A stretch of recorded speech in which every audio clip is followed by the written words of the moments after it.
Nación Disenso y el disenso económico. Disenso con las estructuras de dominación que se convierten en discursos totalmente prefabricados y hegemónicos en contra de nuestros intereses y de nuestra supervivencia.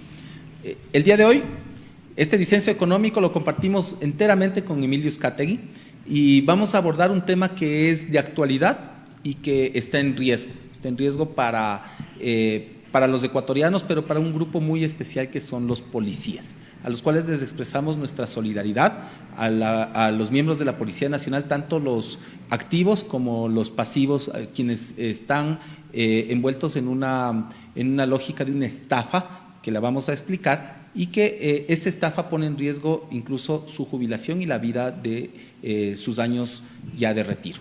Emilio, ¿cómo podemos entender el sistema de seguridad social en el Ecuador? Porque no es igual hablar de Ecuador que hablar de Chile, que hablar de Argentina, etcétera. A nosotros todavía no nos tocó la privatización tan anhelada por los grupos de poder hoy gobernantes. A ver, en temas de seguridad social hay que tener en cuenta que el Ecuador está dividido en tres tipos de seguridad social. Seguridad social pública, que es el IES, y de ahí tienes dos tipos de seguridad social especiales que son manejados por el ISFA, es decir, la seguridad social de las Fuerzas Armadas, y el ISPOL, que es la seguridad social de la Policía Nacional. Vamos a hablar un poco primero sobre, en general, el sistema ecuatoriano de seguridad social. El sistema ecuatoriano de seguridad social es público, ¿ya? ¿Esto qué significa? Hay aportes solidarios para alimentar a este sistema de parte de los ciudadanos, de los trabajadores, de parte de los empleadores y de parte del Estado. Ese es como el financiamiento de la seguridad social en líneas muy generales. O sea, ¿por qué es público? Nos aportamos nosotros como contribuyentes, ¿no es cierto? Entonces yo soy empleado, ¿me descuentan cuánto? ¿El 12, el 8? ¿Cuánto me descuentan del sueldo? Yo recuerdo que era el 9.35. El 9.35% de mi sueldo yo aporto mensualmente todos los meses al IES. Desde el sector público es del 11.45%. Desde el sector público es del 11.45%, es decir, de cada $100 que yo percibo, $11.45 se van a una caja común. Y el empleador también aporta. Y el Estado también tiene su contraparte. ¿Por qué el Estado, al ser público, por qué el Estado aporta a la seguridad social? Bueno, a ver, aquí hay que ver también las formas en las que aporta el Estado, ¿no? Primero, que el aporte del Estado es fundamental porque la seguridad social es un sistema solidario.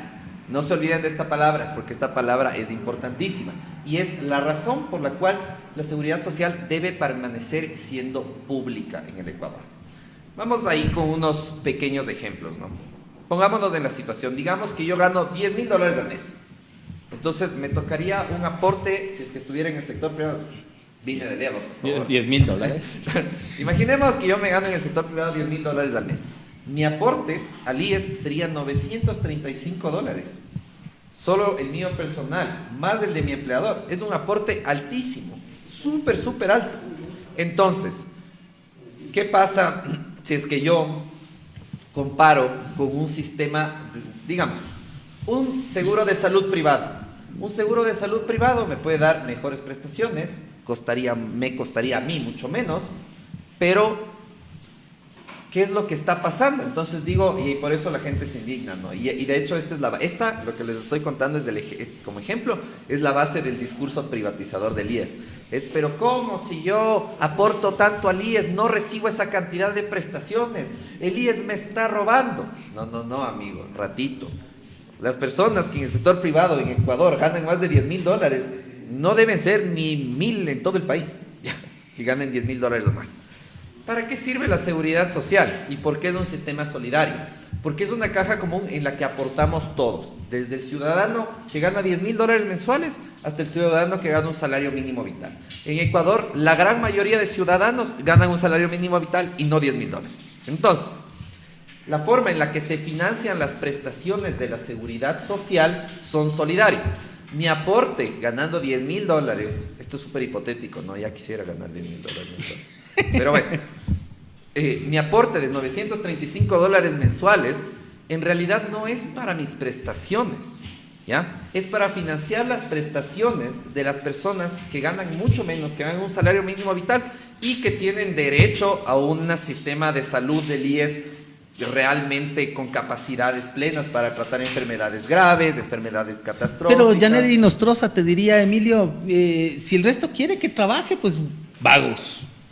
Ah, bueno, entonces ahí matémonos todos en la calle.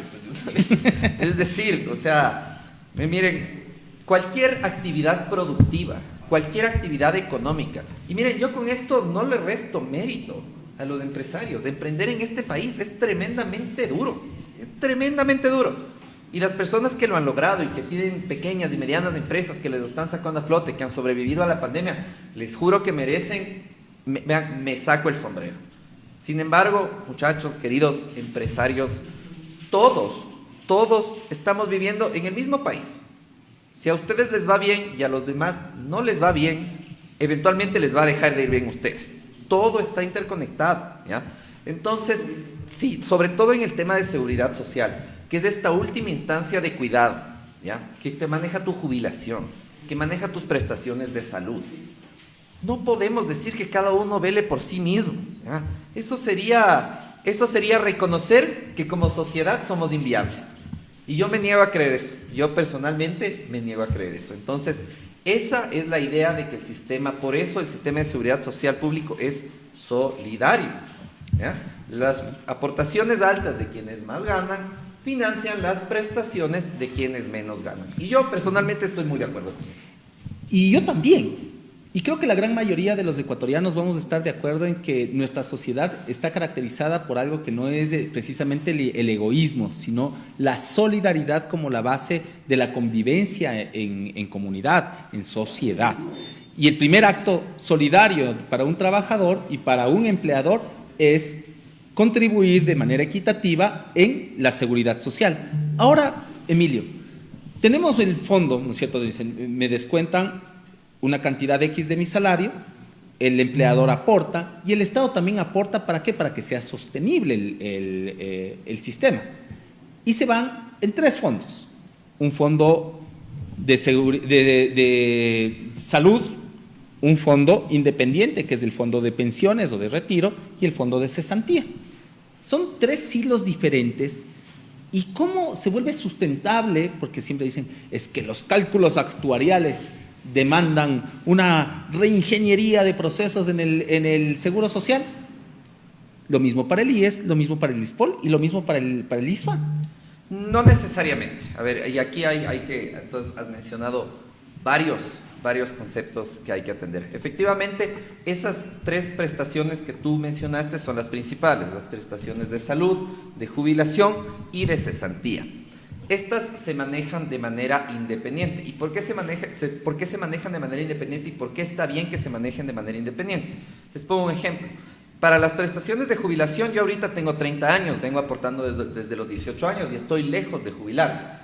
Mis aportes en el área de jubilación no son dinero que yo voy a necesitar ahorita. Entonces, ¿qué es lo que el IES debería hacer con mi aporte? Invertirlo. Invertirlo porque en el futuro lo voy a necesitar, ¿ya? Los criterios, luego vamos a profundizar bastante más en los criterios que tiene que utilizar una entidad de seguridad social y cualquier, de hecho, incluso la banca, para invertir. Pero la lógica es que, como son prestaciones que yo no voy a requerir en este momento, son prestaciones que voy a requerir a futuro y en ese intervalo de tiempo, ese dinero se tiene que invertir para que genere utilidad, para que genere un valor adicional, para que genere interés. Entonces, eso es importante. Sin embargo, te doy otro ejemplo, las prestaciones de salud.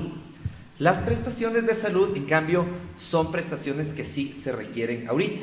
Entonces, si es que yo estoy aportando, pero no me enfermo, y por último, si me enfermo y no voy al IES, la parte de mi aporte al IES que está financiando esas prestaciones de salud, está financiando las prestaciones de salud de personas que actualmente están enfermas, que no tienen medios para recurrir a la medicina privada. Y ojo que también las prestaciones de salud del IES son muy buenas, ¿ya? Es cierto que se demoran, que hay turnos, todo lo que tú quieras, pero son muy buenas, muy buenas. Entonces, mi aporte sirve para financiar, por un lado, actualmente las prestaciones de salud de alguien más. En el futuro, mi jubilación. y en la mitad un riesgo actual que yo tengo, que es el riesgo de quedarme desempleado.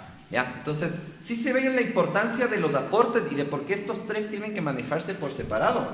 Porque al final ese silo del aporte para salud es hoy por ti, mañana por mí, porque tal vez hoy no me enfermo, pero mañana tengo riesgo de enfermarme, y más en pandemia. Entonces, se justifica plenamente que los aportes se dividan en tres: el seguro de cesantía, el seguro de jubilación y el seguro de salud. Ahora, cuando hablamos del IES, tenemos una estructura de inversiones que de pronto dicen, bueno, esos terrenos, hay inversión inmobiliaria, hay inversión en forma de bonos, hay inversión que volviendo al chulquero monetario internacional, le exigía que saque del país, ¿no es cierto? Entonces, volvemos a la ortodoxia.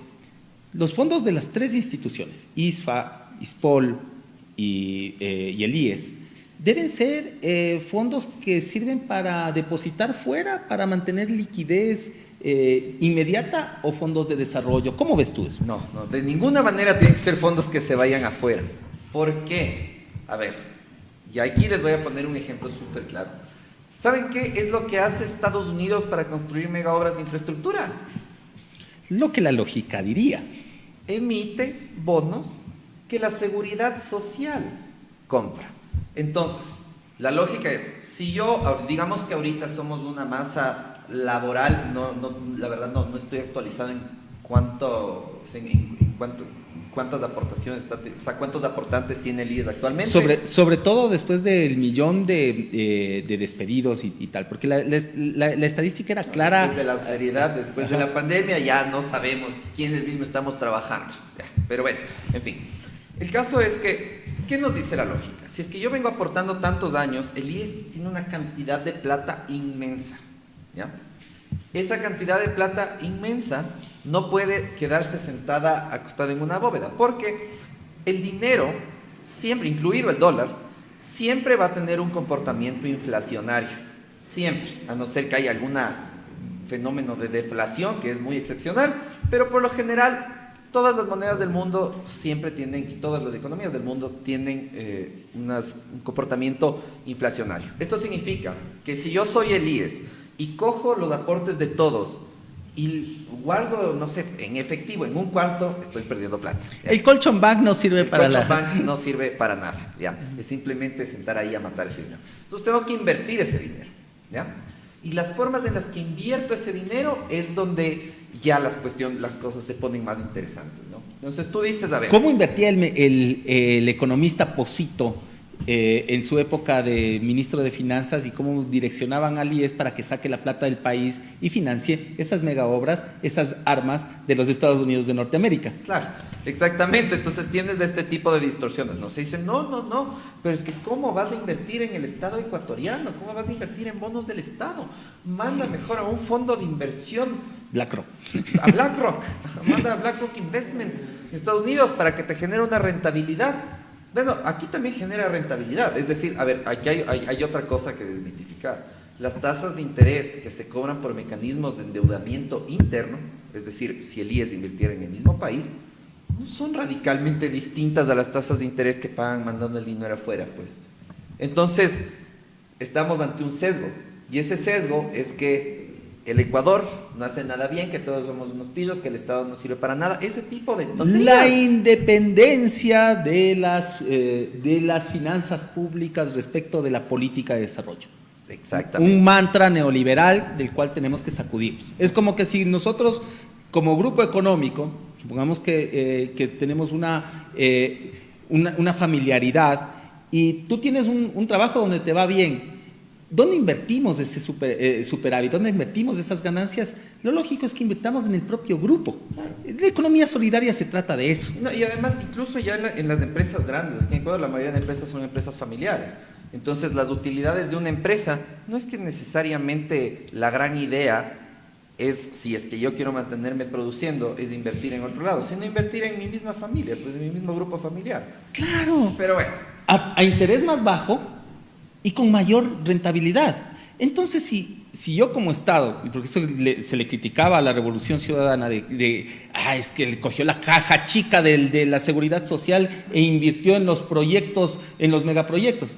Pero si nosotros estábamos pagando un interés superior endeudándonos afuera, y la rentabilidad de ese proyecto de Coca-Cola Sinclair, la vemos que es fabulosa, porque incluso estamos exportando energía a Colombia, ¿por qué no invertir acá? Y ahí vienen unas taras pero ridículas. Y esto es justo lo que hace Estados Unidos, el país que es la panacea, la gloria de los libertarios. Hace justamente eso, utiliza los dineros de la seguridad social para adquirir deuda pública y con eso financiar obras grandes de infraestructura y demás operaciones propias del gobierno estadounidense. Pero ¿por qué allá sí está bien y por qué acá está mal? Porque hay que patear la escalera. La razón es porque en Estados Unidos hay otro actor, que son las empresas privadas de manejo de fondos, ¿ya? Entonces, ¿cuál es la lógica aquí? Esto les voy a ejemplificar para que vean que es totalmente ridículo.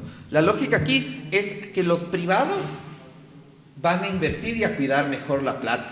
Uy. Entonces, por eso, si es que, de los pobres ecuatorianos que tienen sus fondos de jubilación, mandan afuera un fondo de inversión gringo y ese fondo de inversión gringo invierte en una obra de infraestructura, comprándole bonos al Estado, al gobierno estadounidense, sí está bien, pero ¿por qué si pasa en Ecuador está mal?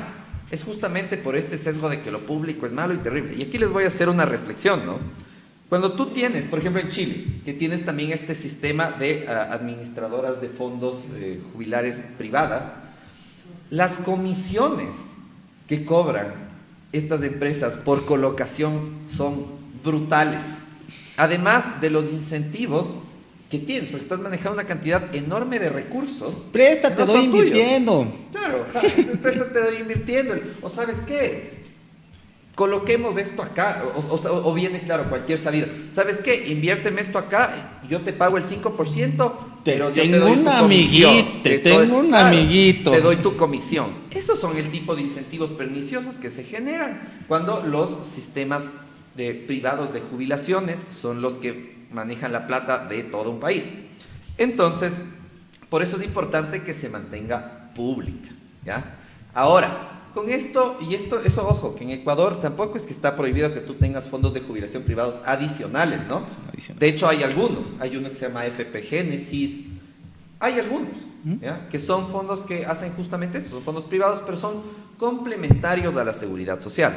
Entonces, si es que yo digo, chuta, no sé, de viejito veo que no me va a alcanzar la jubilación, mejor desde ahorita me contrato uno de estos, una empresa privada y voy generando ahí mi inversión para jubilación.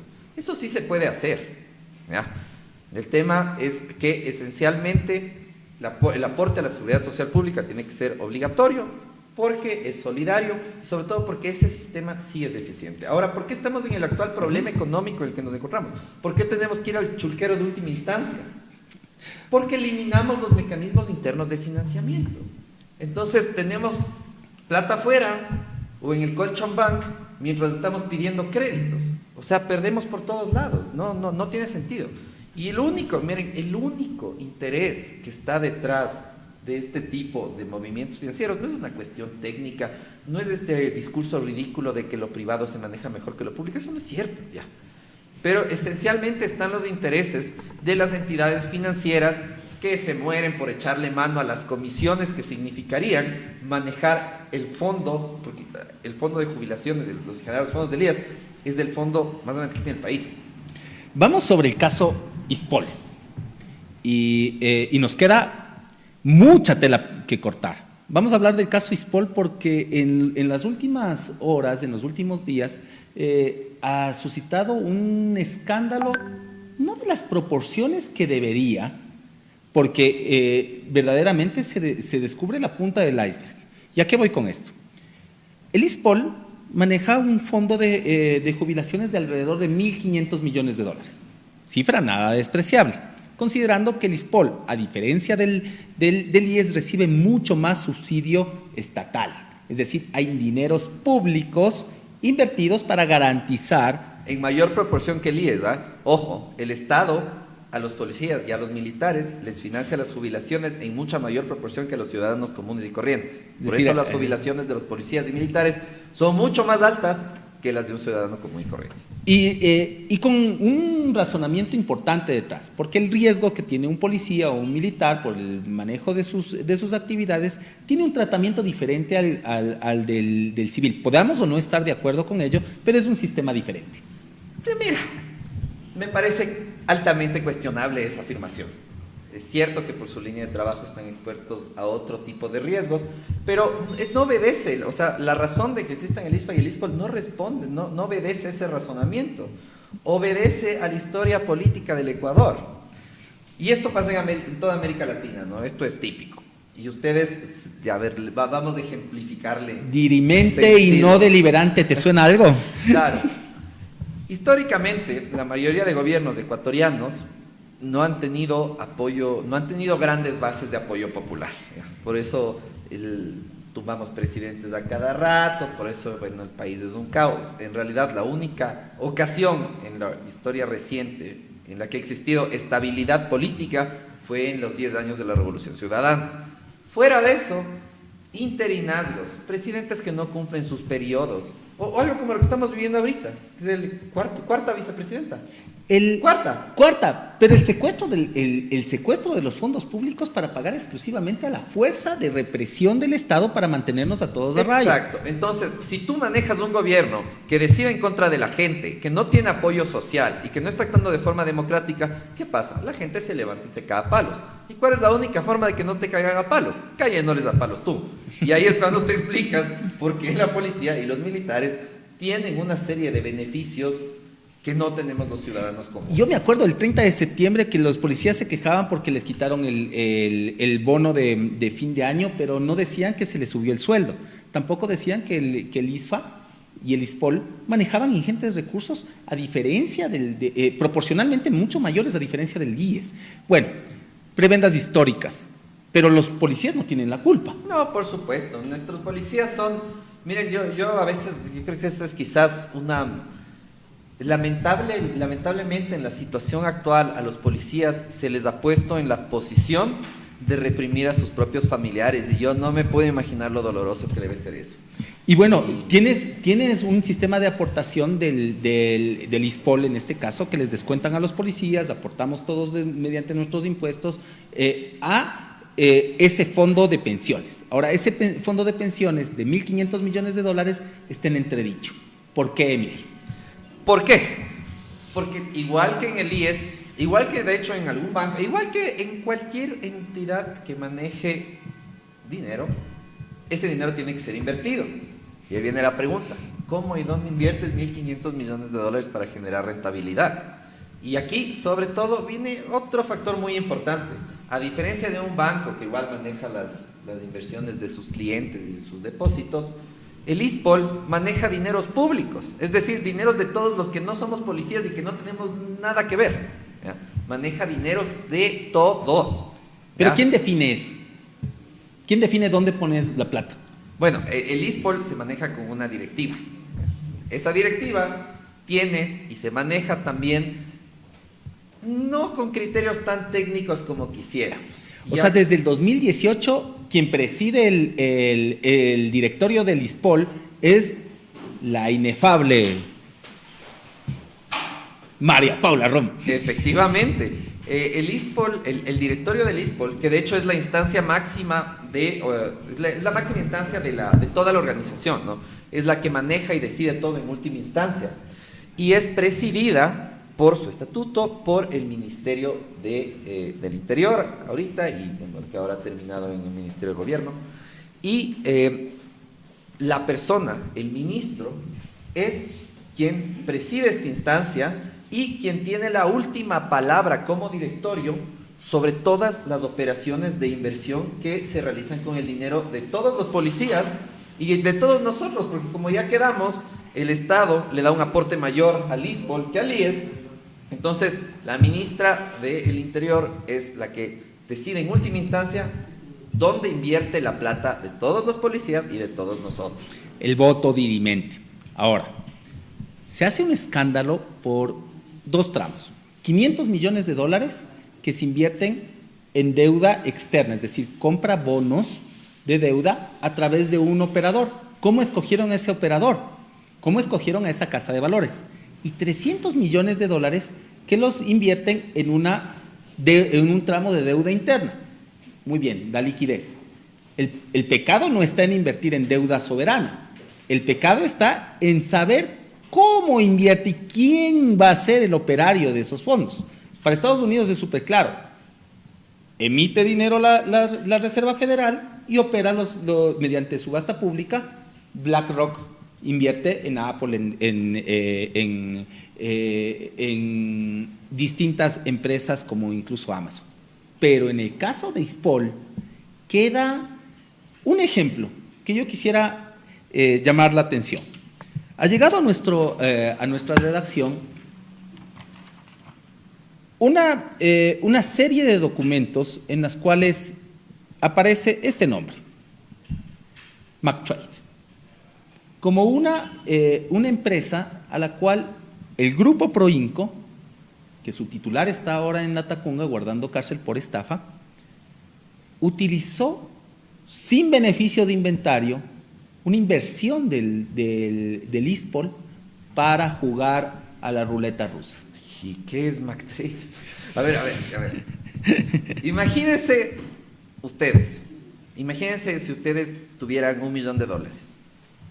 Seguramente los depositan, los bancarizan, los tienen en alguna entidad del sistema financiero, como de hecho, no sé, puede ser un banco, o puedes generar inversiones a través de bolsa de valores para invertir ese dinero, pero vas a invertir en una empresa que se llama McTrade. ¿Alguna vez han escuchado de McTrade? Bueno, es una empresa que es dueña. ¿A qué se dedica McTrade? Dueña de muchas fiduciarias, que el próximo jueves vamos a explicar cómo llega la plata del ISPOL a McTrade y a través de Proinco. Pero ojo, que si McTrade no era un banco o no era una casa de valores, no está autorizada a recibir captación. Eso es captación ilegal de capital, eso es un delito. Y además, mira, ojo, que esto es de lo que tú me estás diciendo ahorita, ¿no? Y a mi leal saber y entender como abogado. Pero yo no voy a ser para invertir la plata que no es mía en una empresa que sé que no puede captar capitales. Y peor, un montos. Pero cáete de espaldas. McTrade quiebra. Y en la lista de los acreedores no aparece el ISPOL. $3 millones invertidos en la trama de Proinco McTrade, y el inversor ni siquiera se declara acreedor, porque le tenían miedo ¿a qué? Al escándalo. Es decir, para que la gente se pregunte cómo rayos, qué criterios están utilizando la directiva del ISPOL para invertir. Porque, discúlpame, pero $3 millones en McTrade, ¿qué es? Vamos a tener que cortar este segmento pasándonos 2 minutos de nuestro tiempo, invitándoles para que la próxima semana, a todos nuestros internautas, saludo, Maximiliano Donoso, querido compañero, te mando un abrazo.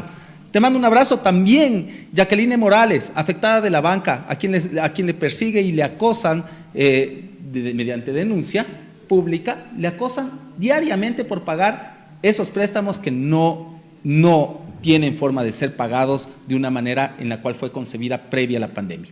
También te mandamos saludos a Virginia y en Maryland. Te mandamos saludos y esperamos recibir sus comentarios. Ojo, ponle clic a suscribirse a este canal y a la campanita para que te lleguen las notificaciones, porque de esa manera expresamos nuestro disenso económico con esta estructura dominante.